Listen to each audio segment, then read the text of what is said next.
comprendre. Tu piges? Non, pas d'accord.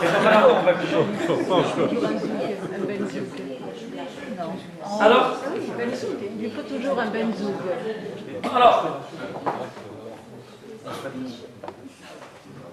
Suis-moi mon frère et tu vas voir maintenant. C'est que Yom HaShishi, c'est pour dire Am Israël. Écoute-moi. Il lui faut toujours un benzoug. Donc, par rapport au Shabbat, il faut quelqu'un qui l'accompagne, un partenaire. Alors? Mais c'est ce que je veux dire, il ne veut pas lui. C'est billes, il en voulait pas. Alors? Alors, Nazma. Cal, C'est Israël. Alors? Non, Nazma, non, vas-y, non. donc tout Israël, c'est le Shabbat. Oui, il faut faire ça, le repos. Alors? Qu'est-ce que tu as avec ça? Avec ces deux mots?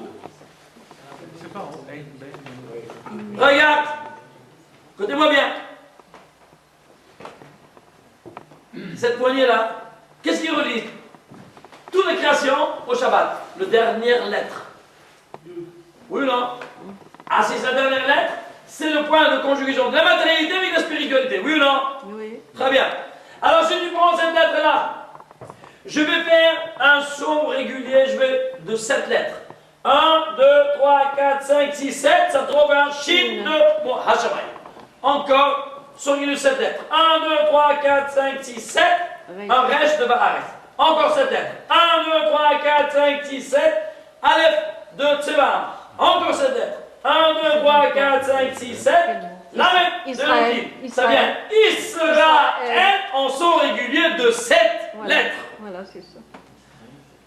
L'unique fois dans toute la Torah où tu trouves le mot Israël en son régulier de 7 lettres se trouve une seule fois. Ou juste ici dans le chapitre du Shabbat. Pourquoi dans le chapitre du Shabbat? Parce que le Rajbi nous dit Knesset d'Israël sera ton partenaire. Or, le Shabbat, c'est la Kala, l'épouse. On dit Boi Kala, Shabbat Malkita. Et oui, le Hatan, Israël. Où se trouve Israël? Au sein du récit du Shabbat. Pourquoi on sort régulier de 7 lettres? Parce que le Shabbat, la Kala, c'est quoi? C'est le 7e jour. Alors il y aura 7 lettres. Aïe, aïe, aïe, Shabbat. Maraboura, c'est tu piges. Fabuleux, hein? Hein? Alors maintenant, regarde quel côté magistral, comment on regarde. Et toi, tu vas lire en français le qui douche. Le Créateur a terminé le ciel et la terre, et voilà, et voilà, et voilà. Qu'est-ce que t'as dit, espèce d'abruti, pardon?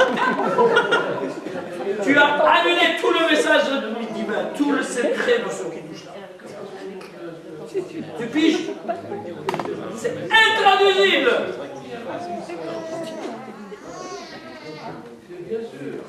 Ah mais si alors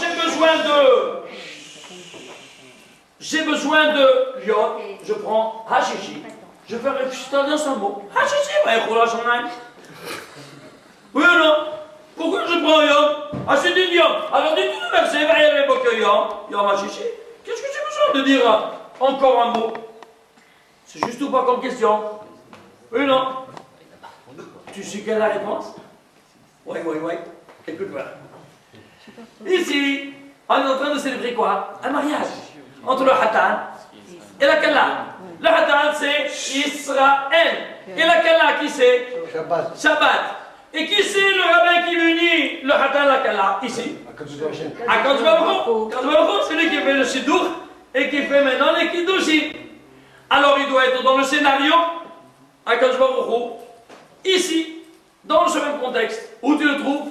Eh bien lui c'est la tête de ce Siddur. Alors il sera à la tête des mots. Yom, Hashishi, Vaychulu, Hashamayim. Yod, Kei, Vav, Kei, le nom de Dieu. Alors j'ai besoin ensuite du mot Yom. Aïe. Shabbat, Moré. Hein? Quel beauté, hein? Maraboua, c'est Hashem. Tu piges? C'est pas fabuleux? J'entends pas.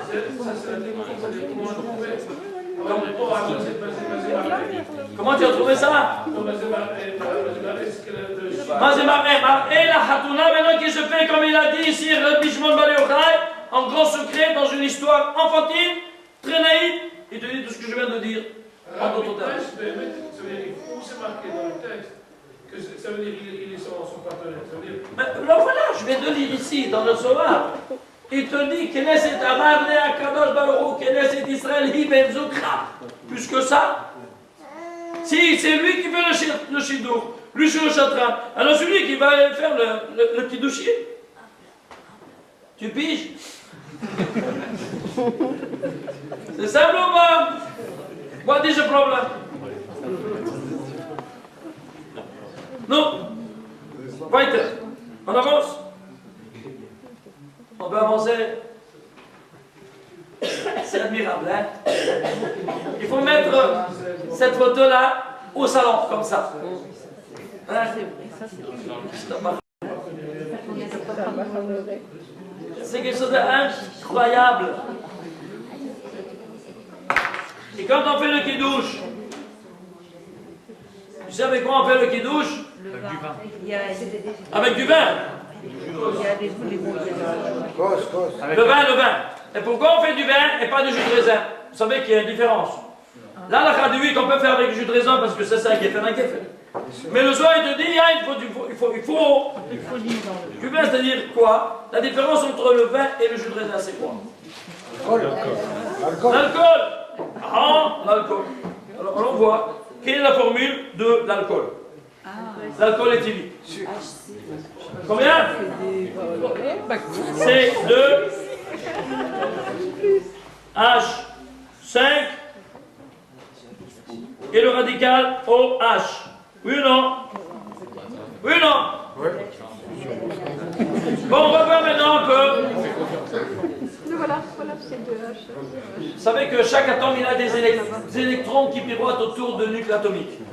Le carbone, il en a 6. Le carbone, il en a 6. L'hydrogène, il en a 1. L'oxygène, il en a 8. Et ça, 1. Très bien. Alors, on va faire un peu de calcul. Ici, il y a 2 atomes. 2 fois 6. 12. Bon, bon, ici, il y a un atome avec 5 atomes et un électron. Combien ça fait? 1. Exemple. Ici, il y en a 1. Et combien d'électrons on a? 8. Alors, combien on a? 8. Ici, on a 1. S'il vous plaît, tu fais 12 plus 5, 17, plus 8. 26. 25 et 1? 26. 26 électrons et t'as pas collaboré.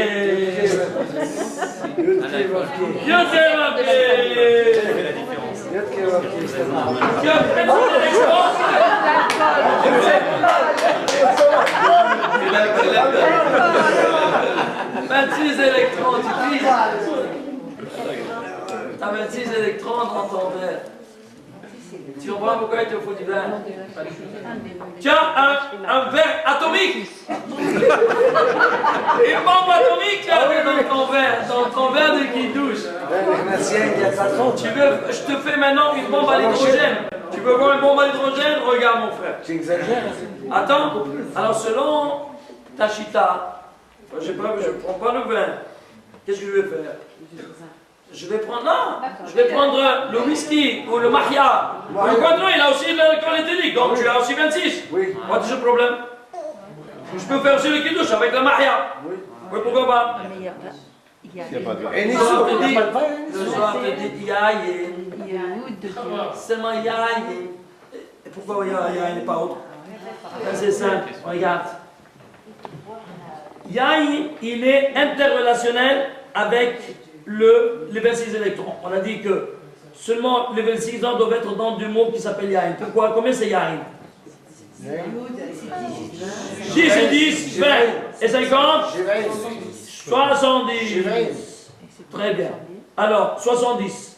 C'est-à-dire il y a un rapport intime qui s'instaure entre le 20 et les 26 électrons de l'alcool éthylique.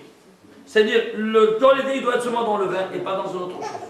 Comment traduire cette relation d'intimité entre le 20 et les 26 électrons en mathématiques, puisqu'on s'occupe de traduire tout en mathématiques? Eh bien, il y a une opération mathématique qui traduit ce rapport. Lequel est-il? De la multiplication. Quel est le sens de l'addition? Quel est le sens de la multiplication? On va faire un parallélisme au niveau sociologique, que vous allez le comprendre très bien. L'expression de l'addition, c'est un rapport amical entre deux hommes ou deux femmes. Mais un rapport multiplicateur, c'est quoi? C'est un rapport entre mari et femme. Je me suis expliqué? Toutes les valeurs de l'homme se conjuguent avec la femme et vice-versa. Donc c'est un rapport d'intimité de plus profond. Très bien. Alors ici, c'est ce qui s'instaure entre Yain et 26. Quand je dois faire 70 par 26. Combien ça te fait? 70 par 26? Pas de fort en maths. 18. Ça fait 104 1800. Ouais, bah, pas comment. 1820. Oui ou non? Et tu sais quoi? C'est 1820. Attache tes ceintures. Dans toute la Torah est cité le nom de Dieu 26, exactement 1820 fois, elles t'ont tout contenu dans ton verre de vin du Kiddush. Tu pises. Autrement dit, toute la miséricorde divine de Shamamaya, Yod Kevavke, qui se trouve dans la Torah, se calcule en 1820 présences.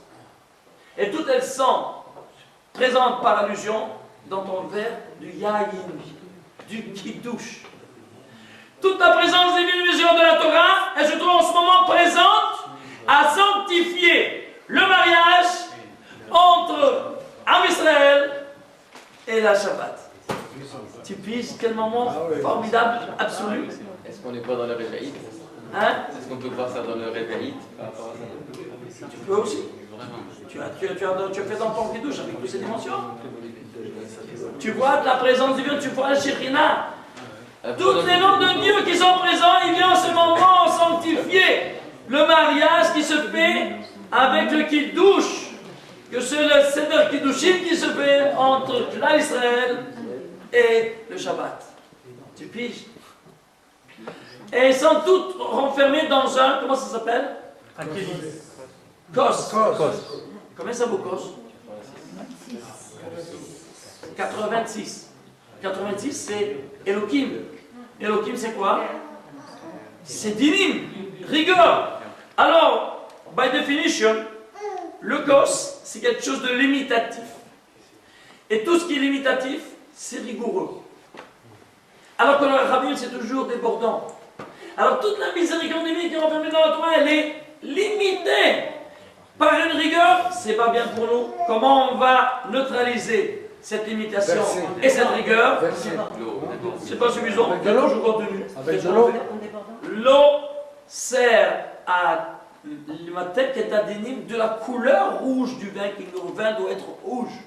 Cette couleur doit être adoucie par 3 gouttes d'eau. Pourquoi 3 gouttes d'eau? Le Harizal dit, parce que tu dois être mechaven. Le nom, la première goutte d'eau, Yod Kei. Yod Kei, tu penses comment c'est écrit Yod Kei en entier. Yod Vav Dalet, en entier. Avec sa phonétique. Avec son milouï. He, comme tu écris en entier. Combien ça vaut? Yod en entier et He en entier. 20 et 10, 30. Alors, première goutte, Yod Kei, 30. Deuxième goutte, Yod Kei, 60.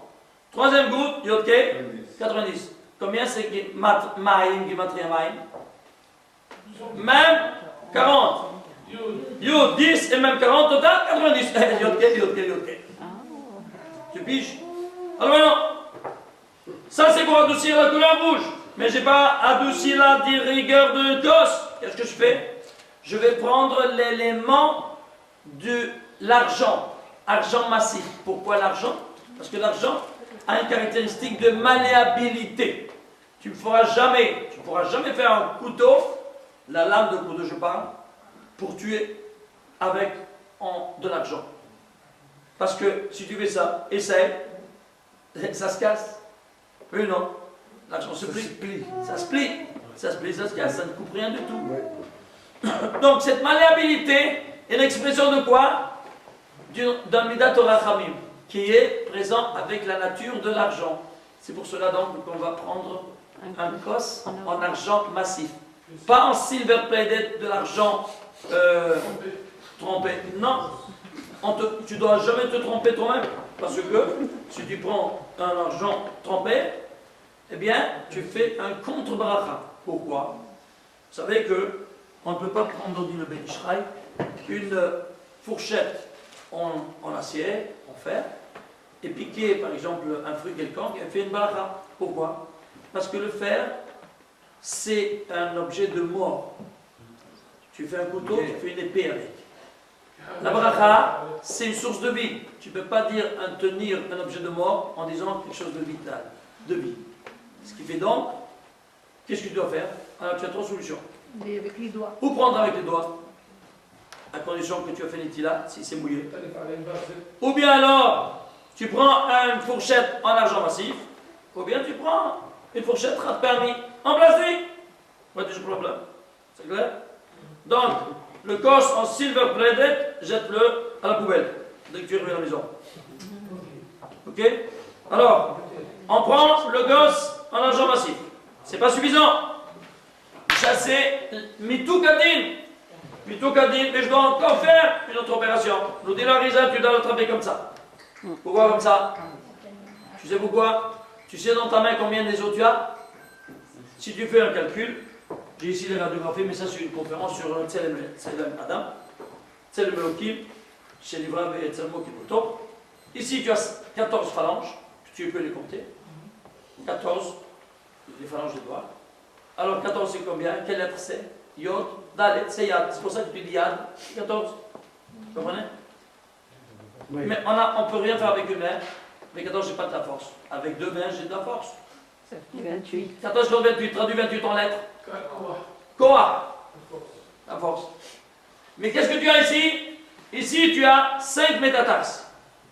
Et ensuite, ici, tu as 7 zou.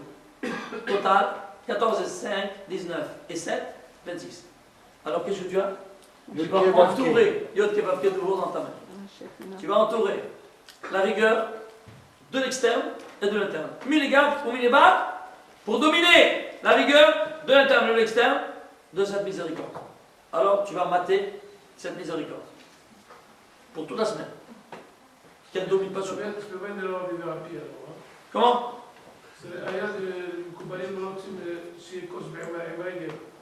C'est ça. Oui. Qu'il n'y a pas, c'est pas qu'il y a un pied, sans pied. Oui. Parce que si tu tiens le pied, tu ne tiens pas le cos. Ah, tu n'as rien fait. C'est clair. Et s'il y a un pied, alors mets-le entre les doigts au moins. Et tu tiens comme ça. Et le pied reste en bas.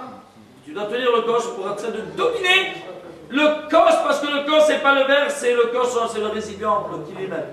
Et pour dominer cette rigueur. Bon, on dit ceci. Tu peux commencer le kidouche ou pas? Non, qu'est-ce que tu dois faire? Tu dois regarder. Il y a 10 choses à faire. Et en plus encore. Tu dois regarder. Pourquoi tu dois regarder? Comment ça s'appelle en hébreu? Aïe. Combien ça vaut? Aïn. Aïn, Yod, Nun. Aïn, 70. Yod, 10. Nun, 50. Total? 130. 130. Et 130? 260. 260. C'est 10 fois 26 que tu plonges dans tous les 1800 fois 26 dans le verre. Tu piges? Aïe, aïe, aïe, aïe. Non, 26! Et qu'est-ce que tu fais? Pourquoi 10 fois 26 dans les yeux? Parce que le monde a été créé par divers créateurs, il t'a donné les antennes pour voir même les divers créateurs. Et si tu ne les vois pas, tu as un problème avec toi-même, avec ta neshama, tu ne les vois pas. Alors tu dois te purifier. Tu dois manger kasher, c'est la première purification que tu fais. Et puis faire Torah mitzvot comme on voit. Dis ceci. Qu'est-ce que je fais? Je peux commencer le kidouche ou pas d'après vous? Pourquoi? Hein? Qu'est-ce qu'il y a encore? Qu'est-ce qu'il y a encore à faire? Oh, ça va bien, ça. Hein? Ouais, il y a tellement de choses à faire, vous savez. Les lumières. Tu dois penser maintenant. Tu dois penser maintenant à quoi est-ce que tu sanctifies le Shabbat. Combien ça vaut Shabbat? Shin c'est 300. Bet c'est 2.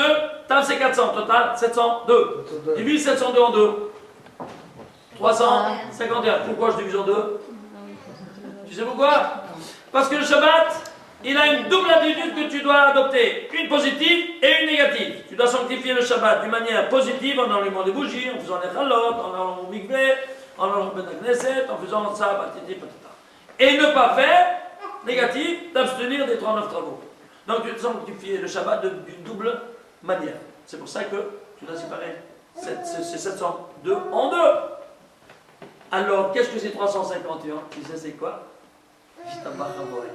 Regarde, si tu fais valeur cumulative des 26 nombres premiers, 1, 2, 3, 4, 5, 6, 7, 8, jusqu'à 26, le nom de Dieu, ça te totalise exactement 351. À 2 reprises la valeur cumulative du nom de Dieu, ça te donne combien? 702 Shabbat. Autrement dit, tu vois que tout pirouette autour de quoi? Du nom de Dieu 26. Le Shabbat, le Kiddush, le vin, la main, les yeux, et quoi encore? Et encore, je n'ai même pas encore commencé le Kiddush. 2 heures de conférence sur le Kiddush.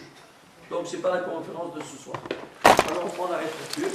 Pour continuer, notre schéma là, ça c'était pour répondre à la question de monsieur. Alors, on peut avancer. On est un peu sorti du chemin, mais on est comme celui de Thomas. On a appris quelque chose au moins, oui. Bon, Hachem. Alors, qu'est-ce qu'on fait? Retournons ici à nos moutons. Alors, regardez ici, quelque chose maintenant fabuleux. Cette droite-là m'exprime quoi? Ça m'exprime l'année 0 et l'année -1, c'est-à-dire quand est né l'homme ici. C'est Rosh Hashanah de sa naissance. Ok? Maintenant, je projette cette année-là, exactement 50 jubilés après, ici. Ce point-là, c'est le parallèle 2450 après 50 jubilés, n'est-ce pas? En arrière, je fais en arrière, c'est 2449, Rosh Hashanah. C'est -1, je retourne moins en arrière. Alors ici, qu'est-ce que je fais? Vous vous souvenez, on a fait de Rosh Hashanah, plus, c'est la racine carrée de 6, plus 118. Je suis arrivé ici à Rosh Chodesh Nissan 2449. Un an. Alors d'ici, on avait dit, il y avait Rabbi Yehoshua et Rabbi Eliezer étant marqués. Un dit en Nissan et l'autre dit en Tishrei, Rabbi Eliezer. On avait vu cet écart de 6 mois. Vous vous souvenez?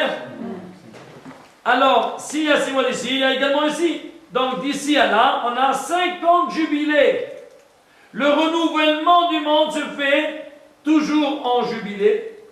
Et dès la conception de l'idée d'un créateur de créer un monde, il a dit, à partir de ce moment, je ne vais pas compter d'ici de 50 jubilés, jusqu'ici c'est 50 jubilés, je vais compter, dès que je pense qu'on crée l'homme, cette année il nous a fait un escompte de 6 mois. Pourquoi? Parce qu'il est tellement avide de retourner habiter avec son fils.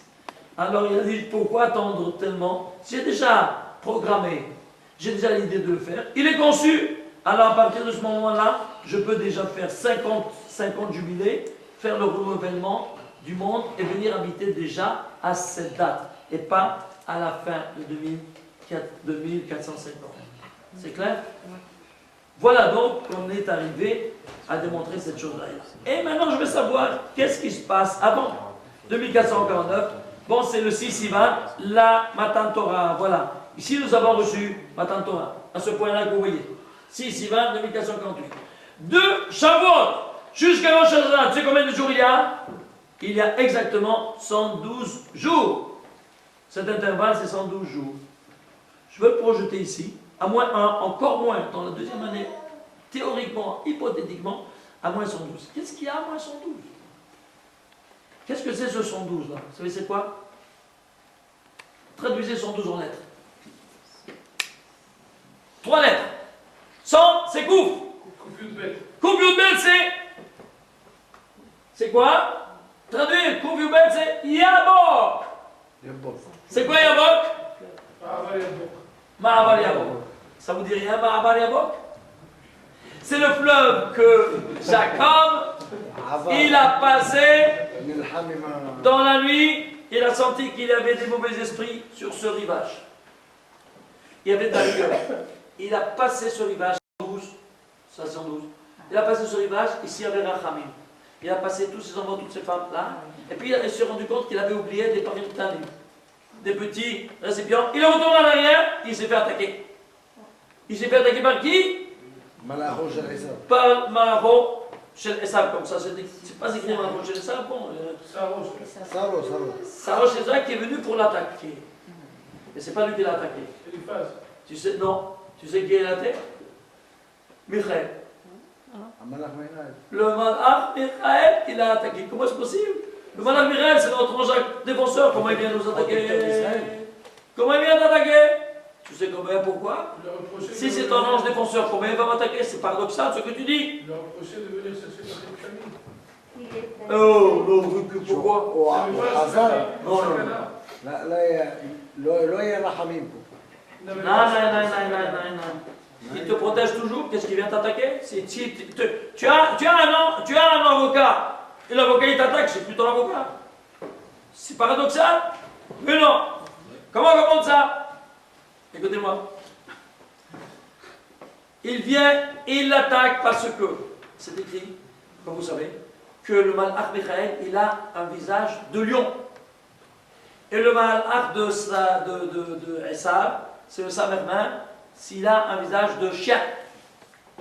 Alors, quand il a vu, parce que le Créateur lui a dit, va, attaque immédiatement Yaakov, ton client. Tout de suite, il exécute. Pourquoi il l'a attaqué? Parce que le chien, il a vu qu'un lion attaque Yaakov. Le lion, il est plus fort que le chien. Alors il dit, ah, je vais le voir attaquer, il m'a devancé. Ah, c'est bien, il va le liquider. Ah, c'est bien, alors formidable. Alors il n'attaque pas le chien. Il glisse.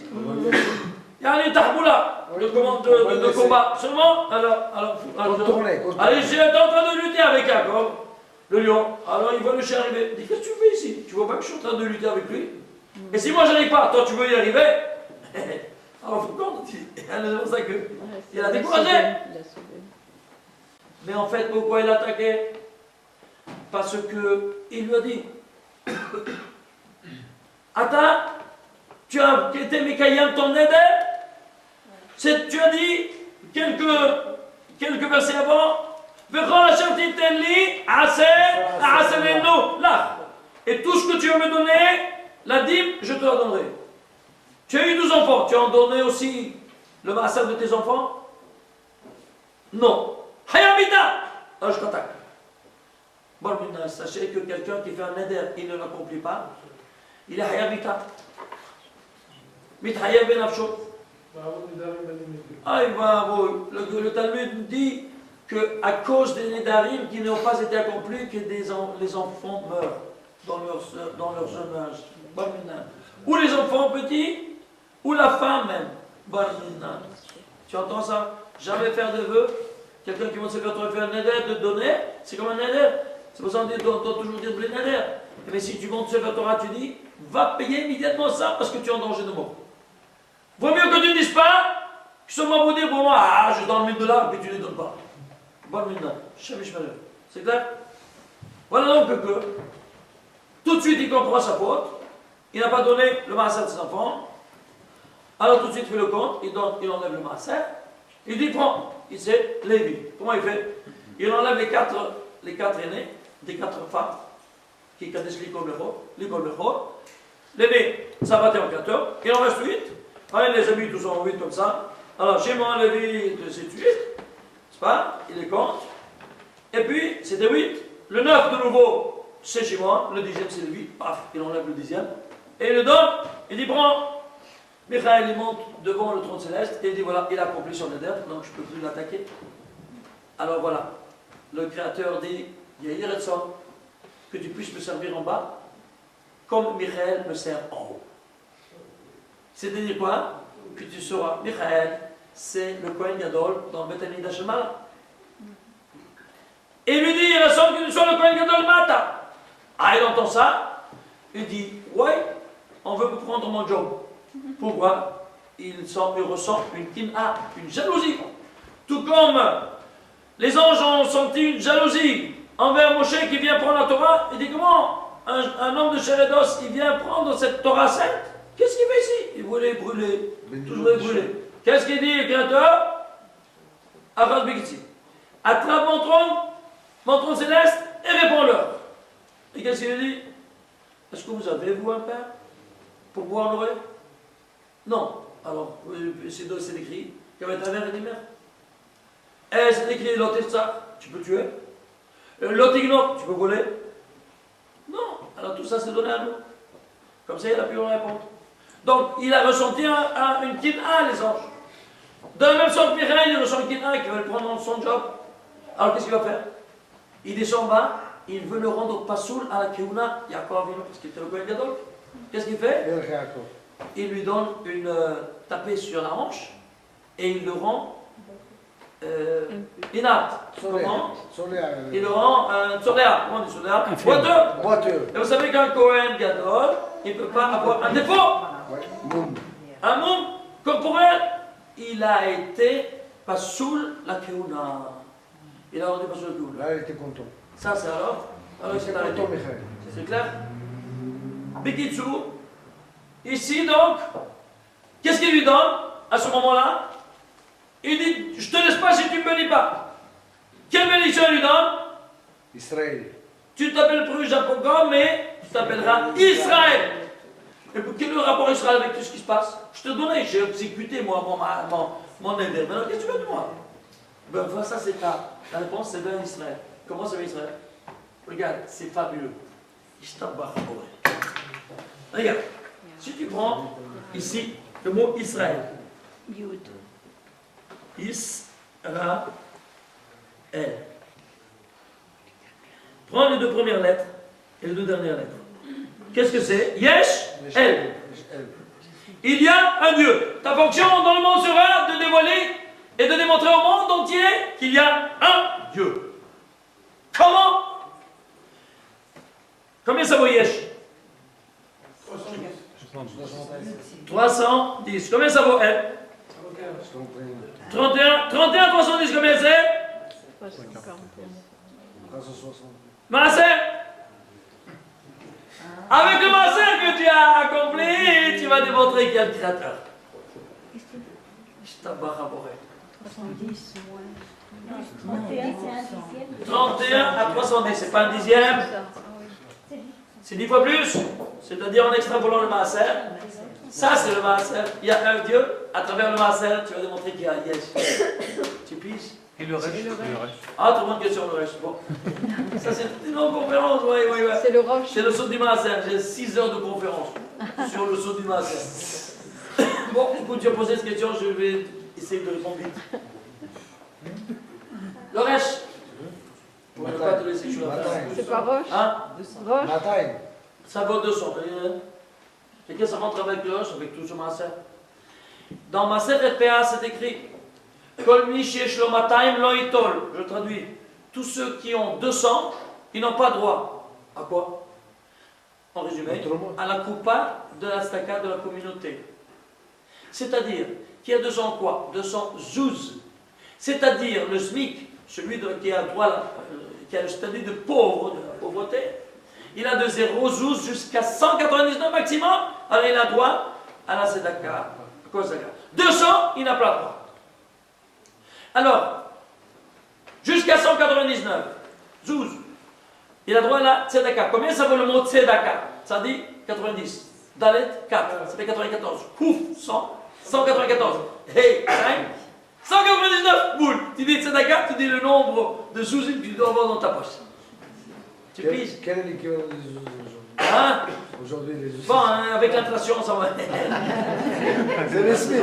Non, mais qu'est-ce que c'est pas ça le problème. Le problème, non, c'est le manger, c'est il y a des critères, c'est dans le Talmud comment.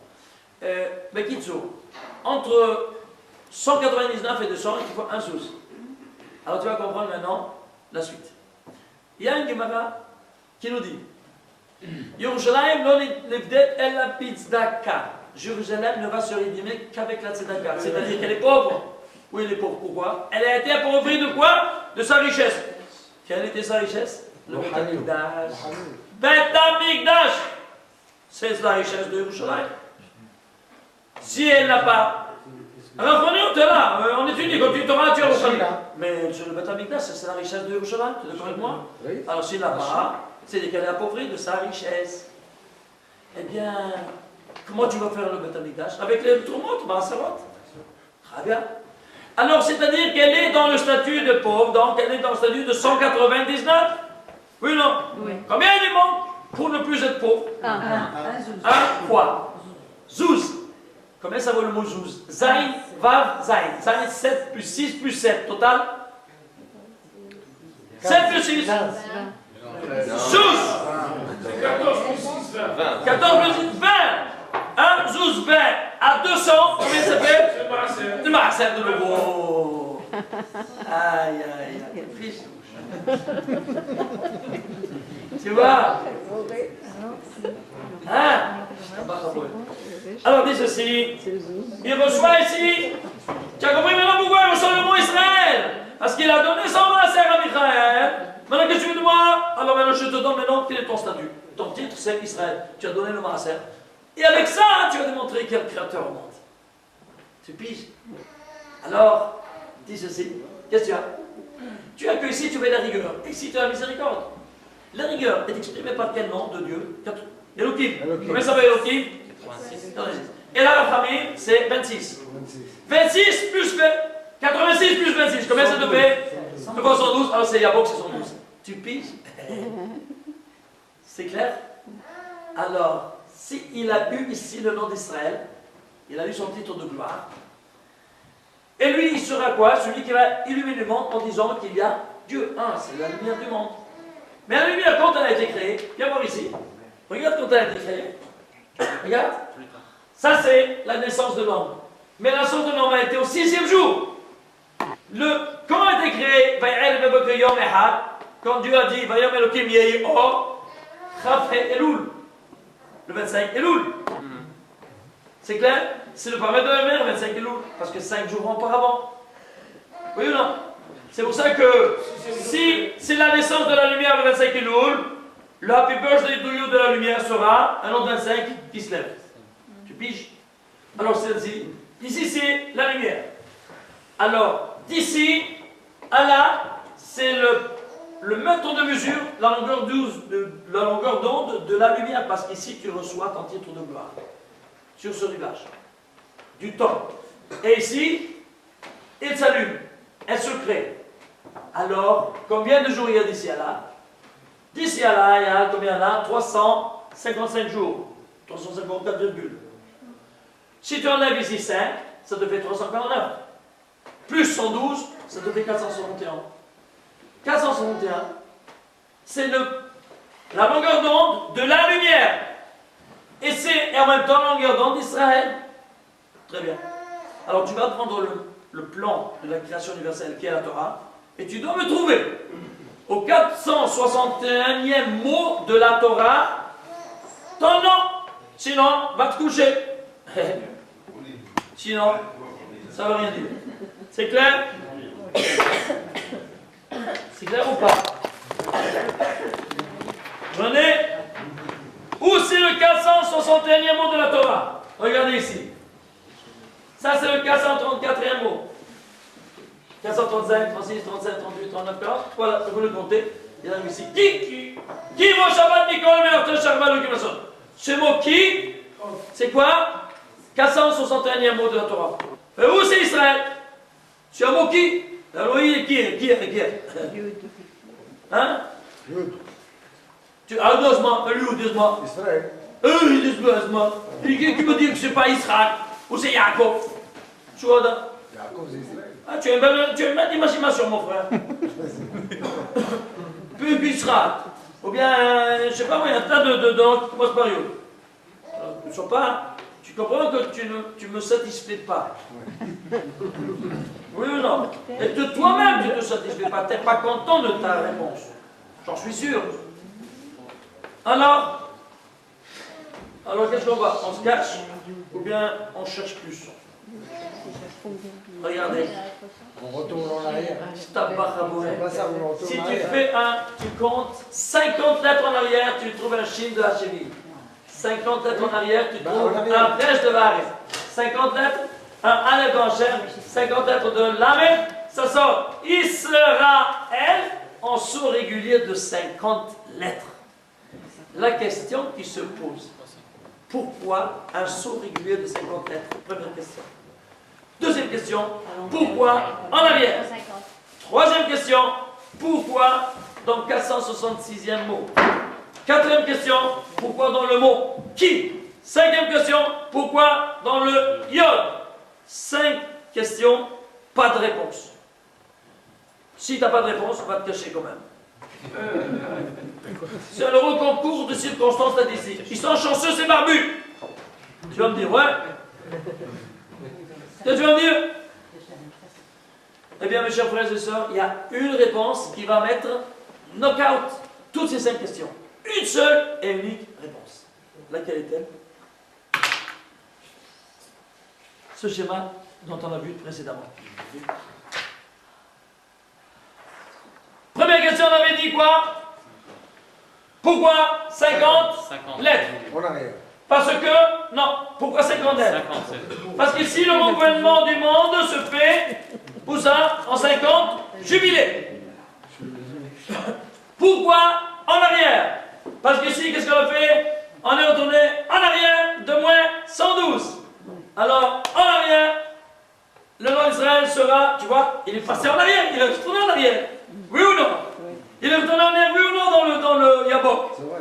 Alors, tu l'as retourné en arrière. Il reçoit le mot Israël, alors l'Israël se retrouvera en saut en arrière. À partir de quoi? De ce 461 en arrière, tu arrives ici Israël. Tu piges? Ouais. Troisième question, on avait dit quoi? Non. Qui? Pourquoi le qui? Pas le yod. Pourquoi le qui? Et après, pourquoi le you? Regarde ça. On change de cassette. Qu'est-ce qui se passe ici? Troisième question, pourquoi qui? Donc, quatrième question, on est arrivé. Qui? Regarde ici. Ça, c'est le sanctuaire. Dans le désert, comment il était? On va maintenant rentrer ici. C'est clair? Alors, on va prendre le Ohel Moed, c'est la tente d'assignation. Le voilà. Regarde comment c'était. On va le découvrir pour voir à l'intérieur comment c'était. Ça, c'est le Kodesh HaKodashim et ça, c'est la planimétrie du Kodesh HaKodashim. Ça, c'est le hall, Ohel Moed, à l'entrée, et le voilà, c'est ici. Donc, ici, il y avait l'Arche Sainte, là voilà l'Arche Sainte, là. Et ici, qu'est-ce qu'il y avait? D'un côté, il y avait la menorah, ici, là voilà. De l'autre côté, il y avait la table avec les 12 pains, et ici, il y avait l'autel des encens. Stop. La dimension d'ici à là, 30, repartie en 2 sections. Kodesh HaKodashim, 1 tiers, le Ohel Moed, 2 tiers. Qu'est-ce que tu as? D'ici interne, d'ici à là, tu as 20, d'ici à là, tu as 10. Dimension interne. Si tu as 2 valeurs, tu veux traduire, s'il te plaît, 10 et 20 par 2 lettres. 10 c'est quoi? Yod. Et 20 c'est quoi? Chav, c'est qui? Chav, c'est 20, ça fait allusion à ça. Et Yod, ça fait allusion à ça. Maintenant, ce Yod là, c'est quoi donc? Le mot, c'est 461. Il appelle en cause quoi? Le sanctuaire. Ve'asu li mikdash ve'shachanti betocham. Pourquoi pluriel? Et betocho. Pourquoi betocham au pluriel? Je résumerai au sanctuaire, c'est au pluriel, au sanctuaire et chez Israël. La preuve en est que, où il va résider? Dans le Saint des Saints. Si c'est dans le Saint des Saints, il sera représenté par quelle lettre? Par Yod, qui vaut 10, parce que la valeur numérique de la surface est 10 par 10. C'est le Yod. Mais ce Yod, dans notre schéma de la Torah, il sera où? Signalé par quel... Qu'est-ce qu'il va donner de ce Yod-là? Il va donner le code du mot Israël en 50. Autrement dit, nous voyons que ce Yod-là, c'est ce qui fait allusion à la Kodesh HaKodashim. Qu'est-ce qu'il fait? Il appelle en cause soit le Kodesh HaKodashim, soit Israël. C'est pour cela que Kadosh Baruch Hu, il va élire un seul homme de tout le peuple qui sera le Kohen Gadol, à représenter tout le clan Israël, à avoir un seul locuteur ici. Le Aaron à Kohen, c'est le parallèle, c'est la pierre angulaire de toute la pyramide du genre humain qui a été élu pour entrer dans le Saint des Saints. Toutes les réponses knock-out, une seule réponse, laquelle? Celle qui ressort de ce schéma qu'on vient de voir. C'est pas incroyable? Dites-moi d'après vous, est-ce que c'est humain ou c'est divin ce qu'on venait de voir? Est-ce que l'homme peut écrire un système pareil? Imaginez-vous ça dans toute la Torah, il n'y a que deux fois, une fois le soleil de 7, Israël en 7, il se trouve au sein du récit du Shabbat, parce que c'est sa kala, comme a dit Rabbi Shimon bar Yochai. Et une fois 50, pourquoi 50? Parce que c'est 7 au carré, 7 fois 7, comme on a vu le jubilé, 7 fois 7 plus 1. Et où il se trouve? Il se trouve encore ici. Pourquoi? Parce que 50, c'est soit Shavuot, c'est encore le Shabbat de Shabbaton, et soit le jubilé au niveau macro-universel. Et tout se trouve où ça? Dans la péricope du Shabbat. C'est de la folie. C'est incroyable. Ce nom d'Israël, il termine où? Le Lamed? Dans le mot Elohim. La dimension divine. Il termine dans l'Elohim. Il parle de la matérialité et il termine dans la dimension de la spiritualité qui se trouve ici pour la première fois dans le récit du Shabbat. Ça, c'est la dimension absolument incroyable de ce récit, de ce qu'on est en train de voir et de ce qu'on est en train de vivre aujourd'hui même, mes chers frères et sœurs, parce qu'aujourd'hui, c'est l'anniversaire de tout ce qu'on vient de voir. 2449, nous sommes en l'année 3000. 5764. Vous voyez combien de différence? C'est pas beaucoup, hein? Eh bien, on veut savoir combien de temps encore ça nous reste. Combien de temps ça nous reste? Vous savez combien de temps ça nous reste? Nous sommes en plein dans la date de la venue du Mashiach. Comment nous le savons? Maaseh Avot Siman Labanim. Qu'est-ce que ça dit Maaseh Avot Siman Labanim? La vie de nos pères n'est autre que la préfiguration de ce que sera la vie de leurs enfants. Un passouk de la Torah est aussi révélateur de tout ce qu'on vient de dire. Noach matza chen be'enei Hashem. Et Noach a trouvé grâce aux yeux du Créateur. Pourquoi? Il devait détruire l'humanité entière et élire simplement une famille. Tout comme à la fin des temps, ce sera la même chose. Il va élire seulement cette équipe et les autres qui vont malheureusement pas maintenant disparaître. Alors comment on va faire? Voyons un peu comment ça se passe. Noach, c'est lui qui va élire. Combien vaut Noach? 58. Hem, grâce, sont les mêmes lettres de Noach en arrière. Parce qu'il y a une symétrie entre Maaseh Avot et Siman Labanim. Alors Noach, Hem, 58 plus 58, 116. Très bien. Donc Noach, c'est quoi? C'est le prototype de l'humanité entière. Alors on parle de quoi? De 116 quoi? Au niveau macro-universel, 116 jubilés. Parce que le renouvellement d'un an, c'est un an, le renouvellement de l'humanité, c'est en jubilé. Alors si on parle de 116, on fait allusion au 116 jubilé. 116 jubilé? Oui, le 116e jubilé, le Créateur il a trouvé grâce à ses yeux pour sauver l'humanité entière pour la deuxième et ultime fois. Quel est le 116e jubilé? Tu fais 116 par 50. Mais ça te fait 5800. 5800. Mais quand il commence, il termine à l'année 5800. Il commence à l'année 5750. On est en plein. Nous sommes 5764. On est en plein. Regardez qu'est-ce que dit le Talmud. Il te dit, qu'est-ce qui s'est créé le Yom Shishi? La première heure, Akvorou, il a pris les poussières de la terre et il les a rassemblées. La deuxième heure, il en a fait les membres de l'homme. La troisième heure, il a fait les guidim, ainsi de suite. À la cinquième heure, il a mis debout l'homme. Très bien. Massé à vote, Simon Abani. Faisons le calcul. 6 jours, 6000 ans. Chaque jour, c'est 1000 ans. Alors, à quelle heure nous sommes? Pour savoir le correspondant de cette cinquième heure. À quoi ça correspond? Qu'est-ce que tu fais? 5000. Alors, 5000, le 6e millénaire. Qu'est-ce que c'est la cinquième heure? C'est-à-dire quoi? Là, c'est combien?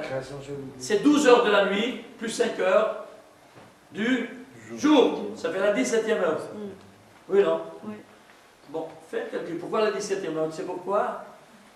Dit le Harizal, il y a 31 heures de Rachamim dans toute la semaine. Et comment ça commence? Ça commence à midi, à partir de Khatsot du vendredi, tu dois arrêter tout travaux de Chol. Pourquoi? Parce que tout travail que tu fais de Chol après Khatsot, tu ne trouveras pas de Siman Bracha clair ou clair. Il n'y a pas de Siman Bracha. Ah, c'est pas Siman Bracha? Essaye, tu vas voir toi-même. Ah, il y a un gros affaire, je vais donner Tzedaka. Quand je ne veux pas ta Tzedaka. Après Khatsot, il n'y a pas de Siman Bracha. Donc, il faut se préparer, aller frotter l'argenterie, aller oliver, et préparer aussi à aider la femme, pourquoi pas. Alors, qu'est-ce qui se passe? Ah oui, ça aussi, on travaille, tu vois. Alors, à toi de faire.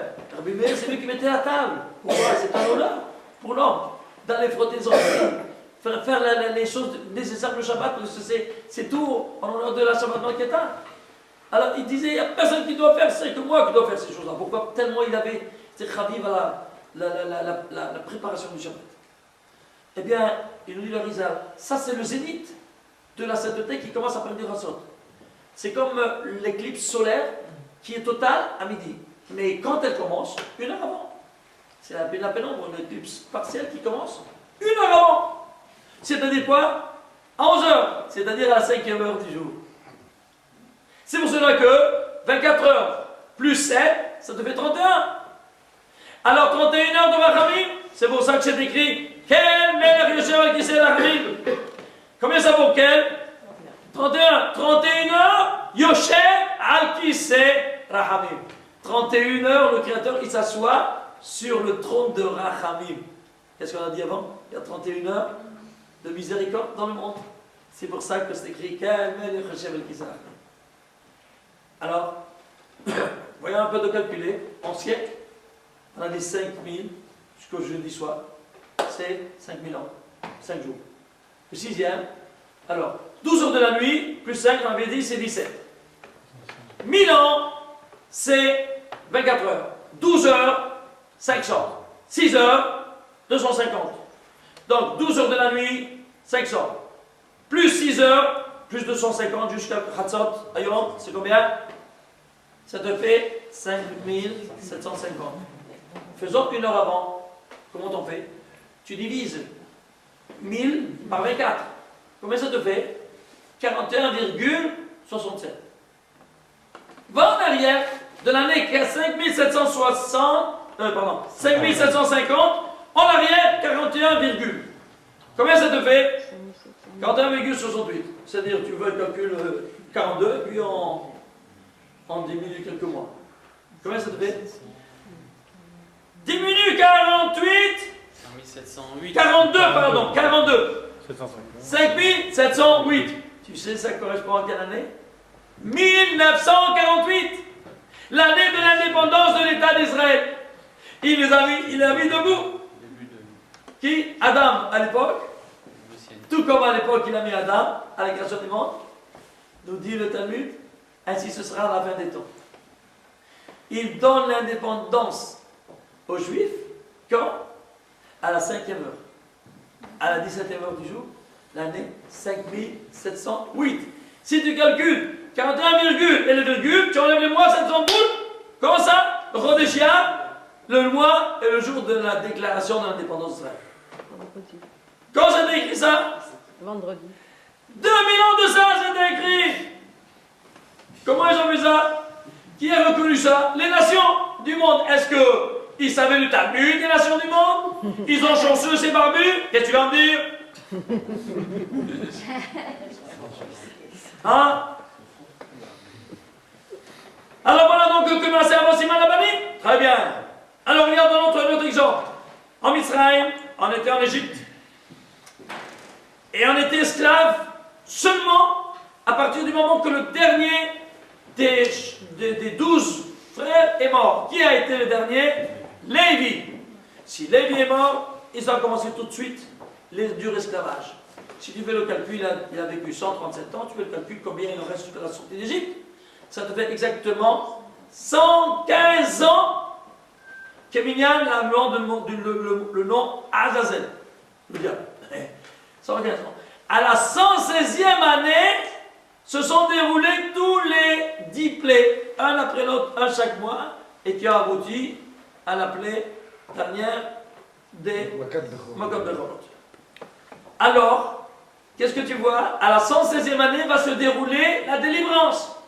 Tout comme avec Noach, Benoach Matzah, Chem Ben Hashem 116, même en Égypte 116. Et comme avec Noach et en Égypte 116, même avec nous, ce sera le 116e. Donc on est dans le 116e jubilé.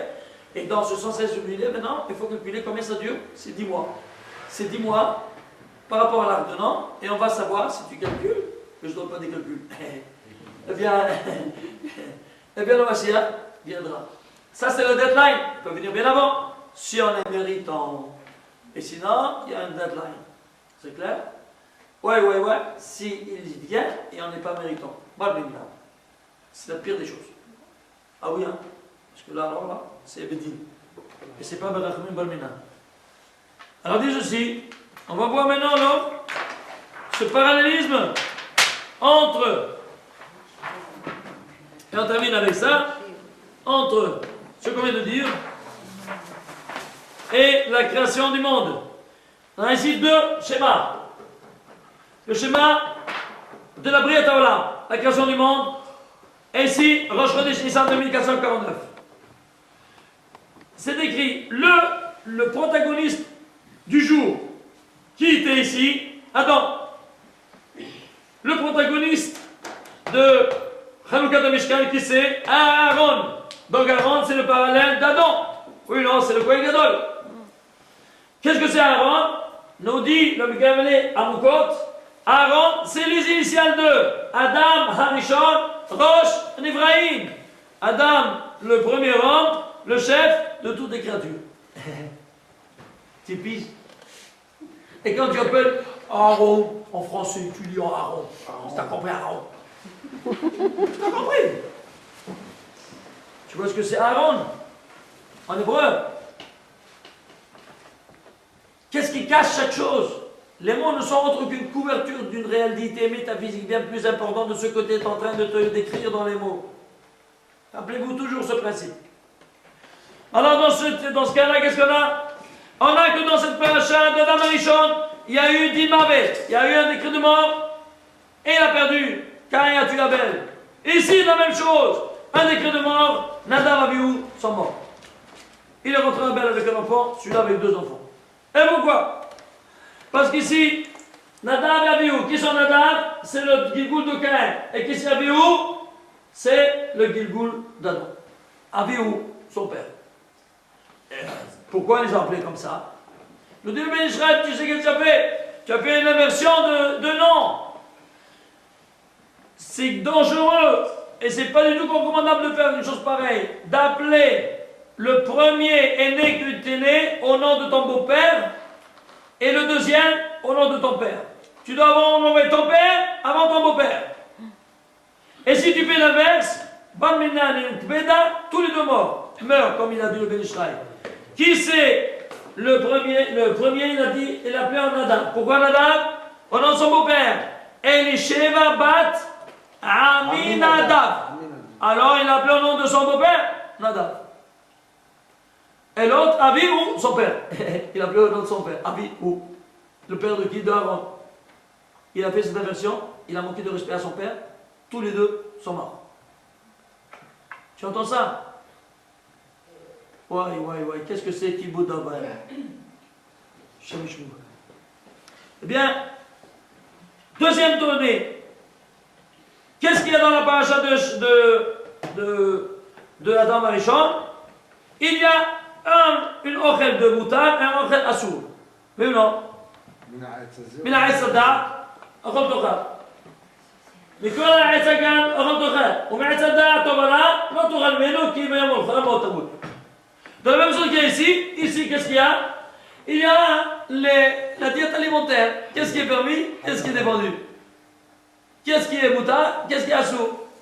Les par exemple les ruminants et le sabot avec le pied fendu. Tout comme ici, donc il y a quelque chose de assou mouta, ici assou mouta. Qu'est-ce qu'il y a assou mouta ici? Le Etzadat, qui était dans le gan, chose externe, c'est assou. Interne, Etza Haïm, mouta. La même chose ici. Il y a deux critères qui vont donner le permis de manger ou pas manger. C'est quoi? Un critère qui soit un interne et l'autre externe. Les critères de la pureté. Les critères de la pureté pour la bête soit un est ruminant et l'autre le sabot fondu. Le ruminant c'est interne, le sabot c'est externe. Pourquoi? C'est la même chose qu'il y avait ici. Dans le gan c'est externe et l'autre interne. Mais qu'est-ce que ça veut dire ruminant? C'est-à-dire que ce ruminant, ce que tu as mangé, tu vas le broyer, et le broyer, et encore le broyer, et encore le broyer. Tu as ruminé quoi? Ton passé. Tu as ruminé ta paracha, tu as ruminé ton Torah. Alors si tu vas ruminer toujours ton passé, alors certainement tu auras un futur. Comment est représenté ce futur? Par la patte qui va projeter la bête en avant, dans l'espace. Eh bien, ces deux caractéristiques, le passé, c'est le ruminant, et la patte, qui est le futur, sont ensemble. Ils doivent être tous deux de la même sorte. Alors, pourquoi être fondus? Tu saurais pourquoi être comme ça en deux? Pour te dire qu'à chaque pas que tu fais, sache qu'il y a toujours le bien et le mal. Chaque pas que tu fais, le bien et le mal. Encore pas, sache-le, il y a toujours l'Yitzhara qui est toujours tapis à ta porte. Ou baharta bahaim. Mais toi, tu vas choisir toujours le bien. Donc ça c'est cette figure allégorique très belle du sabot fendu qui dit toujours cette démarche qu'elle s'ouvre. Rappelle-toi jusqu'au dernier jour de ta vie. Ne fais pas confiance à tes propres forces jusqu'au jour dernier de ta vie. Parce que tu ne sais pas que l'Yesra, quel sale couille peut te faire. Le sabot, il est toujours en bifurcule. Toujours deux. Alors ça rend quoi? Il est compatible, ces deux caractéristiques, à l'âme du juif. Vous allez voir maintenant jusqu'où ça va. Les oiseaux aquatiques auront aussi deux caractéristiques de pureté. Quelles sont-elles? Les nageoires et les écailles. Alors, un est interne, l'autre est externe. Et quel est interne et quel est celui externe? Je veux te voir maintenant. Vas-y. L'interne, c'est quoi? Les écailles? Les externes, les écailles. Dis-moi, ça va pas l'interne? C'est perdre en vous des choses. C'est externe. Pas interne. Ça n'a rien à voir. C'est externe, les écailles? Hein? Tous les deux, c'est externe. Tous les deux, c'est externe. Très bonne remarque. Alors, qu'est-ce que tu me racontes? Tu me racontes? Il rumine alors. Il ne rumine pas le poisson. Il rumine le poisson. J'ai jamais vu un poisson qui rumine d'abord. Ouais. Lui, il ouvre toujours la bouche. Ah, ça oui. Ça s'appelle pas ruminer, mon frère. Alors, rumine l'eau. Il va ruminer l'eau. Non, c'est pas ruminer l'eau. Il respire. Alors, Qu'est-ce qu'il en est? Où est-ce qu'il est? Allô? Hein? Ils sont dans l'eau. Il est aussi dans l'eau. Un des deux éléments doit être interne. Sinon on va te coucher. Non, en fait, c'est à quoi servent les écailles et à quoi servent les nageoires?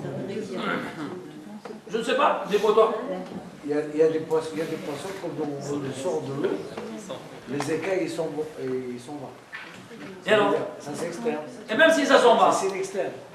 si ça est externe, alors les nageoires sont internes? Ils sont contrôlés. Hein. Et si on ne peut pas les nageoires, ils sont. Non. C'est pas un critère. Alors écoute-moi. Je vous abrève un peu le paracha. Vient Rav Shimshon Raphaël Hirsch du siècle dernier. Et il nous dit textuellement. Sache que les poissons ont des écailles. Pourquoi? Parce que les écailles n'ont autre que un habit qui couvre le poisson. C'est le smoking pour le poisson, avec le papillon. Et si tu manges un poisson habillé, tu vas te nourrir de cette caractéristique de pudeur. Si tu manges un poisson sans écailles, tu vas te nourrir d'un poisson nu, qui n'a pas honte, il est fronté d'aller nu dans la rue. Alors si tu manges un poisson nu, tu vas être toi aussi nu comme lui, tu vas aller dans la rue nu sans te rendre compte que tu es nu. Tu piges? Les nations du monde ont dit, dans Séance et Vie, les non-juifs, on est ce qu'on mange. Ils l'ont compris très bien. On est ce qu'on mange. Tu manges du porc, tu es un porc. En d'autres termes, tu comprends, tu es un cochon. C'est clair? Alors voilà donc que la dimension des écailles, c'est la dimension qui dévoile une caractéristique interne de pudeur. Et les nageoires, c'est la patte de la bête qui projette la bête en avant. Alors tu vois interne, externe. Tu piges. Ainsi pour le juif, il sera de la même sorte. Tu as deux caractéristiques de pureté pour le juif. Quelles sont-elles? Un interne et l'autre externe. Vas-y. Externe, c'est la mila. Très bien, et que ça c'est la mila. Un interne. La croyance. Non.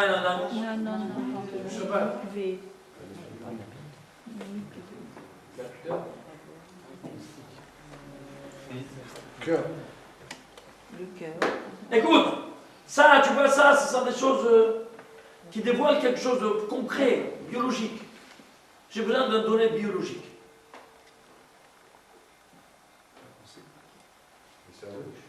Le sang, la parole. Le sang. Non. C'est que pour le juif. Hein? Le sang. C'est que pour le juif. C'est que pour le juif. Deux caractéristiques de pureté pour le juif. Nein? Et son âme. Nein? Non, et l'âme divine, non. Quoi? Et l'âme Et alors? La PA. Mais non. Elle verra. Et la barbe. Non. La barbe, tu l'as pas quand tu es né. Et pourtant tu es pur. Elle est filée, tu les as pas jusqu'à 13 ans. Et pourtant tu es pur. Écoute-moi bien. Tu penses toujours à toi et tu ne penses pas à ta femme? Une, c'est l'homme qui est là. C'est le côté externe. Et la femme, c'est le côté interne. Puisque l'homme, il est projeté tout vers l'externe, donc ce sera sur le collège. Mais la femme, elle représente la dimension interne. Donc ce sera interne à elle. Et c'est quoi? Eh bien, c'est l'ovulation qu'elle doit purifier avant qu'elle soit fécondée. Alors qu'est-ce qu'il lui faut? De rentrer dans les 540 CA d'eau du mikvé.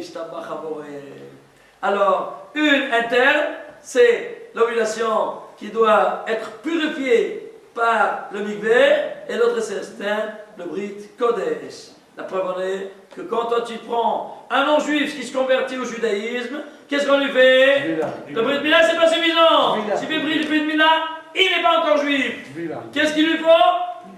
Quand il rentre dans le mikvé, encore il n'est pas juif. Quand il sort sa tête, Chayab Mita s'il fait Chilul Shabbat. Seulement quand il sort sa tête. Tu piges. Aïe, aïe, aïe. Pourquoi il fait ça?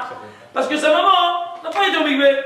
Alors il lui manque un des deux caractéristiques de pureté du juif. Alors un, il l'a obtenu, mais le deuxième, il l'a pas. Alors puisque sa mère, non juive, elle n'a pas fait ça certainement. Alors lui fait ça à la place de sa mère. Tu piges?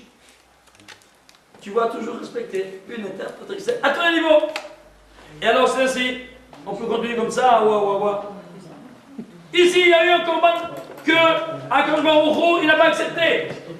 Le corban de Caïn. Ici également, le corban de Nadav Avihu, Akadosh Baruch Hu n'a pas accepté. Vous voyez?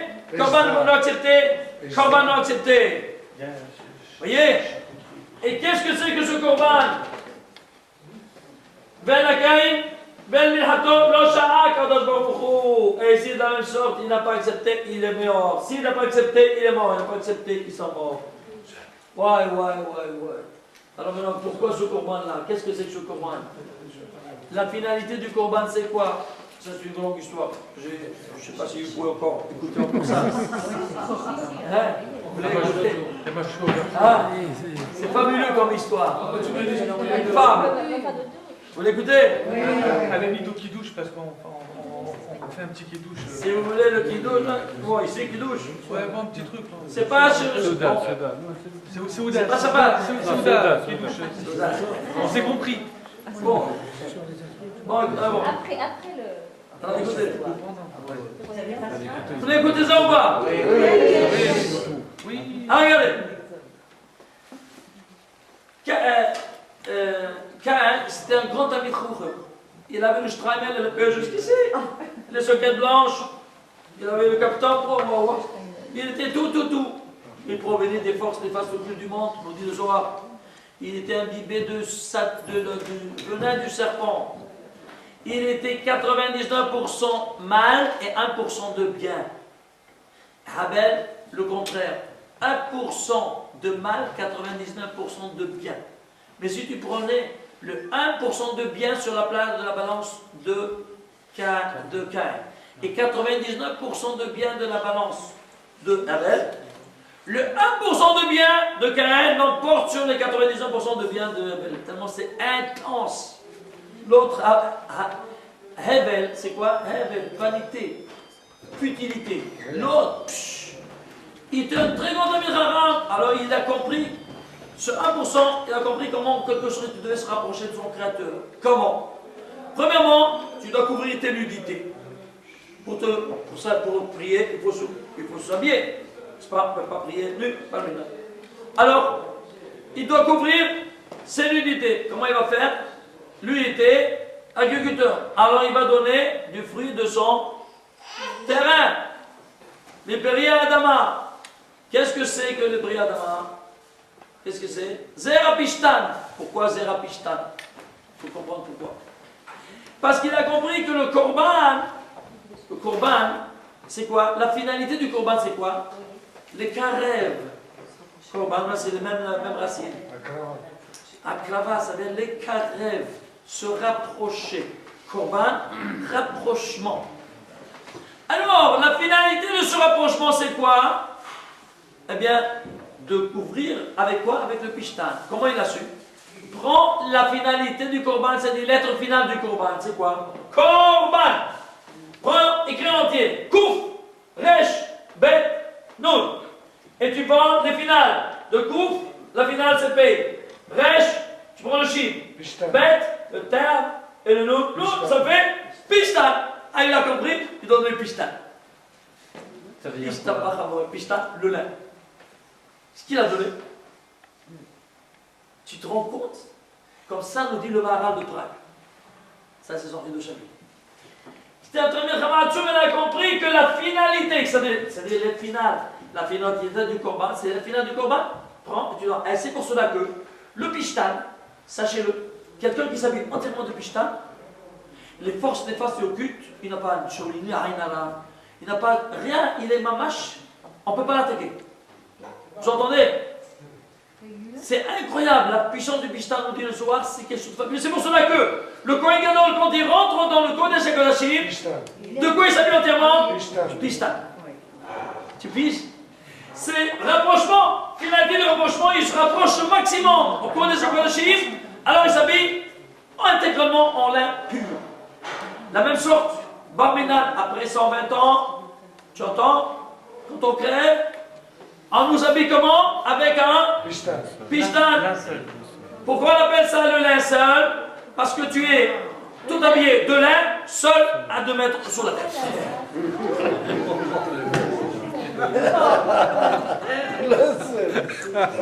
Lin seul. Tu es seul avec le lin, à 2 mètres sur la tête. Tu finis. Mais tu comprends pas pourquoi tu parles? Pourquoi tu dis comme ça? Tu sais pas. Bien, alors écoute-moi. Alors, tu vois que le Bishtan, ça n'a pas été accepté. Maintenant, qu'est-ce qu'il voulait faire? Il devait satisfaire. Ça, il a satisfait le 1%. Et le 99% demain, il doit aussi le satisfaire. Comment il va le satisfaire? Tu sais comment il va le satisfaire? En faisant un attentat à la Shekhinah, d'où nous dit le soir. J'ai été chercher comment il va faire un attentat à la Shekhinah. Parce que le venin du serpent qui était en lui devait agir de cette sorte. Comment il va faire cet attentat? Tu sais comment? Eh bien, j'ai été voir, j'ai vu que si tu prends les laines Zera Bishtan, qu'on dit Rashi, il a mis la semence. Si tu prends la semence de lin, qui est la source de la vie du lin, oui, et tu fais distiller ce Zera Bishtan, elle se transforme en une puissante drogue, en une cocaïne pure. Tu piges? Et quelqu'un qui se drogue avec la cocaïne, qu'est-ce qu'il devient? Un chiffon. Il rend l'image et ressemblance divine un chiffon. C'est là qu'il veut apporter un attentat à l'image et ressemblance divine. Dis-moi, tu sais pourquoi on appelle ça cocaïne? Parce que cocaïne. Tu piges? Caïn, c'est cocaïne. Parce que lui, c'était le premier à se droguer. Et des gens appellent comme ça cocaïne, je ne sais pas pourquoi. Mais qui celui, il apporte le Bishtan, le lin. Et son frère, il a vu son frère qui fait comme ça. Alors qu'est-ce qu'il fait? Il apporte lui aussi. Mais qu'est-ce qu'il apporte? De son troupeau. Qu'est-ce que ça dit de son troupeau? C'est-à-dire qu'il va offrir la source de la bille de laine, puisque c'est le mouton. Alors, si l'un donne le lin et l'autre la laine, dit le Midrash Tanchuma, il ne sera plus donné de pouvoir mélanger la laine avec le lin. Pourquoi? Parce que tout comme l'assassin et l'assassiné ne pourront plus se retrouver ensemble, ainsi leur tolédote, leur dérivation deuxième, de Caïn, c'est le lin, et d'Abel, la laine, même leur dérivé ne pourra plus se retrouver ensemble. C'est ainsi donc qu'il y a cette antinomie totale. C'est le chatness. C'est clair? La même chose ici, Korban Adam Avihu, Akadosh Baruch Hu n'a pas également accepté. Il y a tellement aussi à vous montrer, mais c'est un peu long. Bon, écoutez, je termine en vous montrant ça au moins.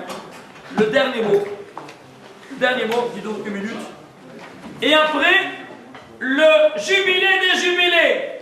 Quel est le maxi, méga, macro, méga, je n'ai plus des termes pour dire, le dernier cercle qui va terminer toute l'histoire? Est-ce qu'il y en a un? Après le jubilé des jubilés, après les 2449. Il y en a un autre? Et voilà, jusqu'ici, vous voyez, d'ici à là, ça c'était, je l'ai rediminué parce que là, sinon il fallait aller au plafond. N'est-ce pas? Donc si on a ici cette image que vous voyez, après ce cercle-là de 2500, des 50 jubilés, je fais tout ça et je l'ai rétréci à cette image. Pour vous dire qu'il y a un autre encore, laquelle? 6000 ans. Et le 7e millénaire, c'est celui sabbatique. Le dernier. Eh bien, justement, c'est ce qu'on attend. C'est pour cela que d'ici à là, de 2500 à 6000, l'espace est le plus grand de toute l'histoire. Pourquoi? Parce qu'il n'y a pas d'autre renouvellement intermédiaire. C'est pour ça que cet exil, c'est l'exil le plus long. Vous avez compris? Le plus long que vous voyez. Mais il y a ce dernier renouvellement qui finalement est celui qui sera donné par la venue du Mashiach. Amen.